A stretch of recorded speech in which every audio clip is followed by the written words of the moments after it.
Vykstame dabar iš Urnės miesto į miestelį Solvorn, skaitoj fjordo pusėje.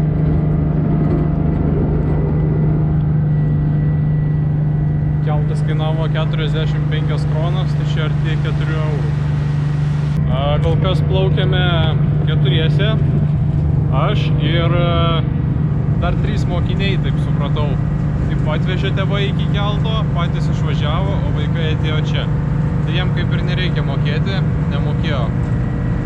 Tai įdomi susisiekimo priemonė, nes tas Urnės tai yra kaip kaimelis, jis mažiukas. O Solvorn, kur plaukia, tai jau didesnis miestelis, o ten ir mokykla yra.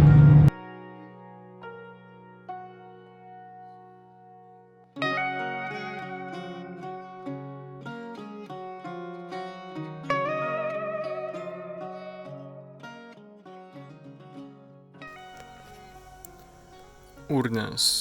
Tai esu čia. Urnės. Lustafjorden.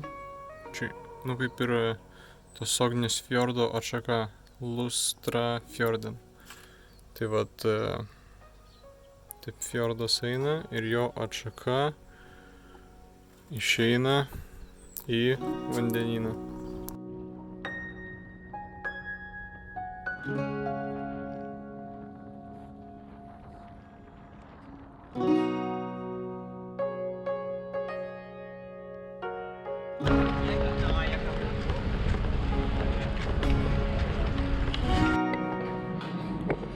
Esu jau Sognedal mieste, montuoju video iš vakar dienos, kaip variau prie ledyno, kaip gražių kelių važiavau.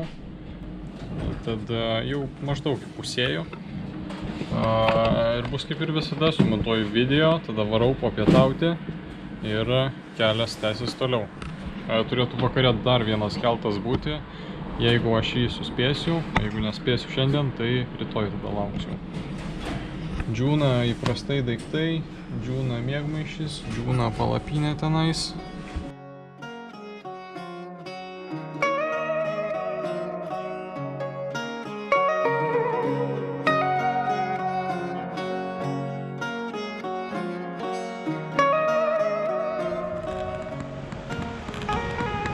Miestas rekordininkas. Sutikau 2 lietuvius čia. Vienas iš jų buvo Aidas, susipažinom truputėlį, o su kitų nesusipažinau. Po parduotuvės sutikau. Sėdėjau po parduotuvės, esu jau užsipirkęs maistelio. Važiuoju kažkur prie fjordo, pavalgysiu ir lauks kelias palei fjordą. Sprendžiu vėlgi nesigaminti pietų. Paėmiau jogurtuką už 2 eurus. Kur Lietuvoje po 80 centų galima rasti jogurto. Sūrio vėlgi paėmiau, bet truputį kitokio. Gerai, viskas susidedu ant stalo, tada pafilmuosiu. Vėl turiu tą tradicinį ožkos sūrį, tik tai šį kartą geltoną paėmiau ir išbandysiu. Pirma buvo raudonas. Ir šitas kainavo kem 9 kronas, tai gal 4,5 eurų. Atrodo švelnesnis truputį. Per kelionę taip ir noriu išbandyti tokius tradicinius pirkinius čia, su maistu susijusius. Vat noriu kiekvienos rūšies sūrį pamėginti, bet nežinau, ar daugiau pirksiu. Gal dar pirksiu, bet jis gan brangus, tai dėl to nežinau. Tos ikrus išbandžiau, bet nelabai patiko ikrai. Paskui vėl iš saldumynų kažką visai norėčiau pasibandyti, ko Lietuvoje nėra. Na ir va, sumuštiniai tokie lengvi. Su žalumynais jogurto iššaunu ir ką, važiuosim palei fjordą. Geras oras, tai dabar ir kraunasi. Kraunasi.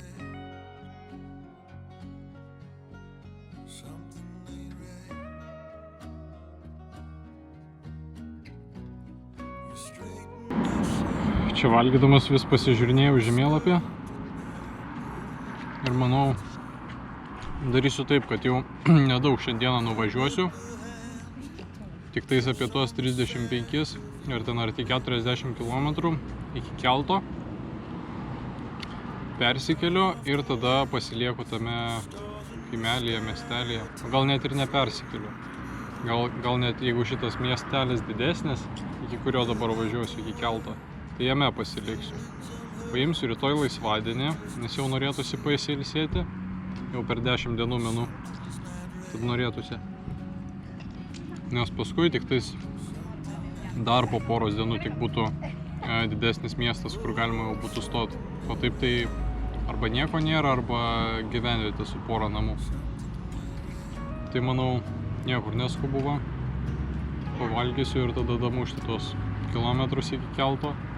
Ir tada jau spręst, ar likti, ar nelikti. Bet vis tiek nuo ryto taip dažnai būna atsikeli ir tik bam, bam, bam, bam, bam, viskas vyksta. Iki taip jau, iki vakaro, iki 5-6. Bet iki to tai kažkaip intensyviai viskas. Ir dabar atrodo jaučiu tokį vos ne nerimą, kad reikia skubėti kažkur tais. Bet kaip susiplanavau, neplauksiu. Nu, gal ir plauksiu šiandien, bet daug jau nenuvažiuosiu. O tos 30 tai šiandien padarysiu tikrai. Nežinau, reikia kažkaip savo pasakyti, atsipūsk, viskas čia gerai, suspėsi.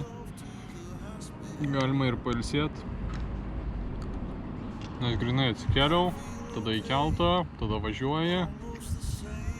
Tada greičiau sumontuoti video, kad dienos nesugaišti per daug. Ir jo, kažkaip laikas greitai eina.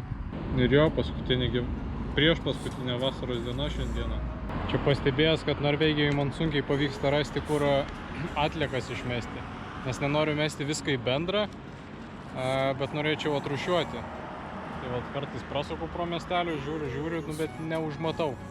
Tai va jau visą maišą atliekų vežuosi. Nu ir ką toliau vežuosi, gal raisiu kur pakeliui. Ne per daugiausiai čia lieka 34 tik. Įdomiai čia testoje matosi. Mato, kad ir fūra priekį yra ir kad stulpeliai stovi. Turim aplamdytų mašinų.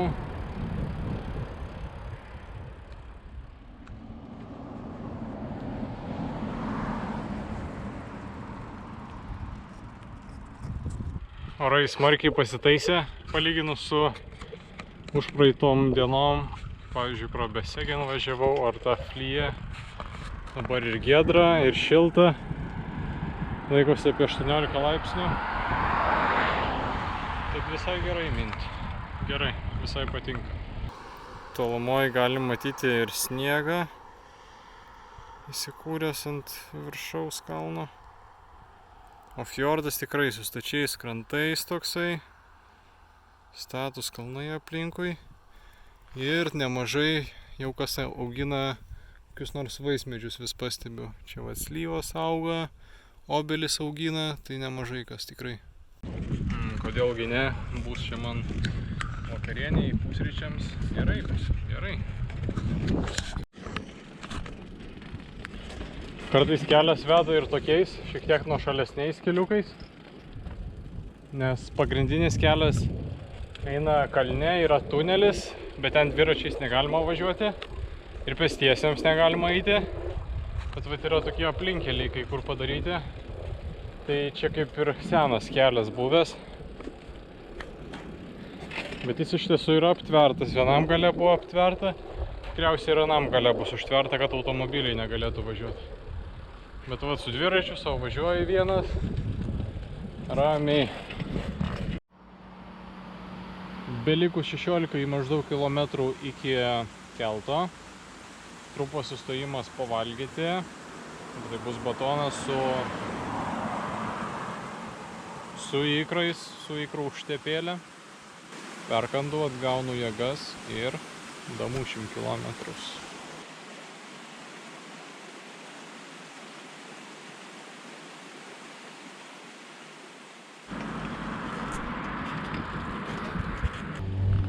Pasidžiaugta paskutiniais vasaros spinduliais.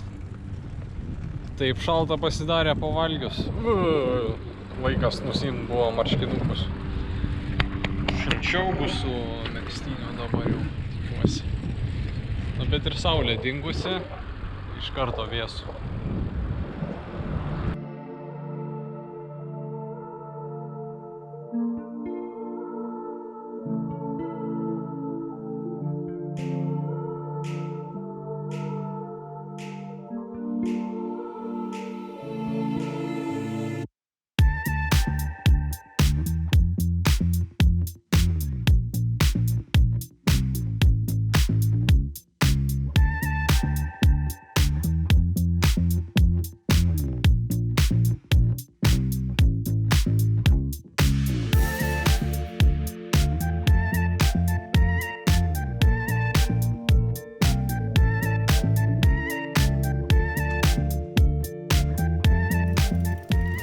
Matau, kad nori, atvažiavau ir keltas išplaukė. Tik ką vat pajudėjo.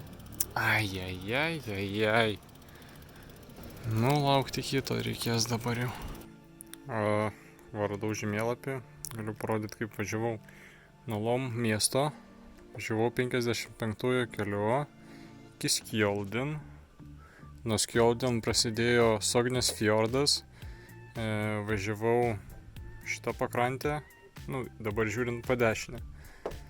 Persikėliau iš Ornės į Solvorn ir čia šiandien ryte persikėliau.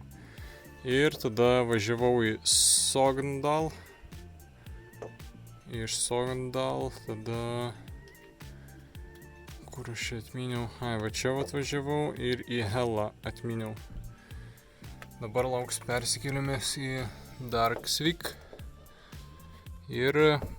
Čia tikriausiai padarysiu pertraukėlę ir tada minsiu į viršų, čia bus kalnai, tikriausiai aplankysiu miestą Forde ir tada leisiu žemyn. Ką už pusvalandžio turėtų būti keltas?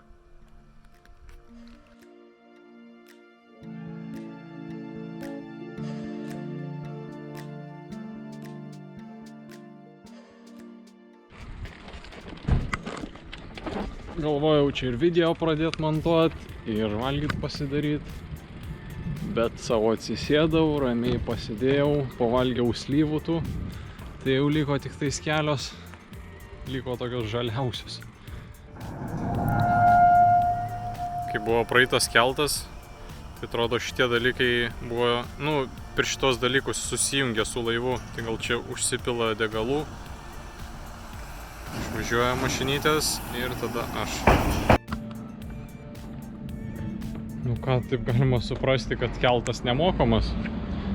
Kai kurie mokami, kai kurie nemokami. Šiandien ryte keltui mokėjau 45 kronas.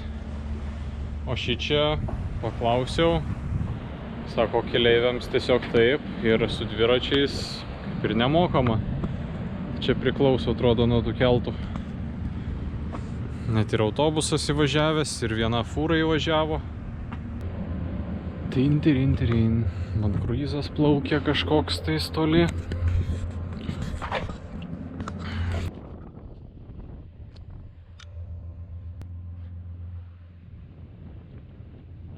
Viskas super duper, keltų atplaukus čia yra tokia kaip palaukimo salytė, kur yra ir 220. Tad belieka tik surasti nakvynės vietą. Nakvynės vietą ir rytoj čia galėsiu atvykti. Čia apie 1,5 kilometro aukščio kalnas. Vadinasi Rambertinden.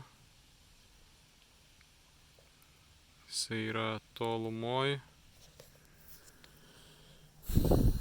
Pats ruošiuosi jau nakvyniai prie labai keistų eglių. Reiks išsiaiškinti jų pavadinimą. Spygliai kažkokie didžiuliai. Ruošiuosi savo vietą. Dabar viską liko susidėti. Pats norėčiau nueiti nusiprausti, pasigaminti vakarienę. Ir tada jau bus poilsis. Planuoju čia įsikurti porai naktų. Toks kaip parkelis. Manau, bus gerai. O, šikšnosparnis skraido. Nu, gal užmatysim. O. Šikšnosparnis.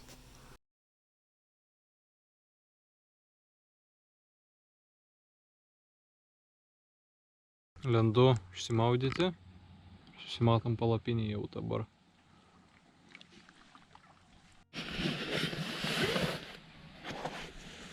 Tvarkausi čia dar savo. Vakariniai apsitvarkymai. Susiruošiu, bet nusprendžiau jau negamint maisto. Kažkaip jau pavargęs jaučiuosi ir ilgai užtruksiu, manau, kol dar pagaminsiu. Tad perkasiu, ką turėsiu. Kokių nors užkandžių. Ryte jau lauks pusryčiai.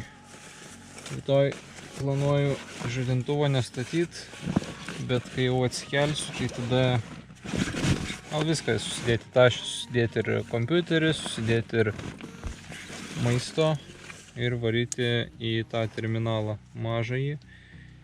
Ten padaryti pusryčius, sumontuoti video šiandienos ir tada jau turėsim laisvadienį.